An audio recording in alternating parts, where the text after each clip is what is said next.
Lula. Lula. Yo sé que Dilma ganará. Es mi candidata. Es mi candidata. Es mi candidata.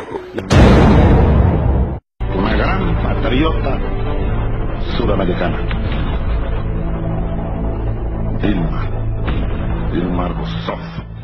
Provavelmente você cresceu ouvindo professores e jornalistas de TV dizendo que no Brasil houve uma ditadura militar e que os comunistas lutaram pela democracia. Os militares que lutaram contra os comunistas para manter a democracia.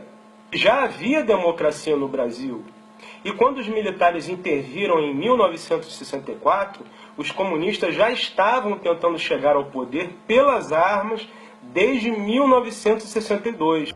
Nós éramos contra a ditadura militar, mas éramos a favor da ditadura do proletariado. Como a ditadura militar nos oprimiu barbaramente, né, de forma violenta, muitas vezes as pessoas pensam, que não existiam no campo da esquerda coisa igual e até pior, em vários aspectos.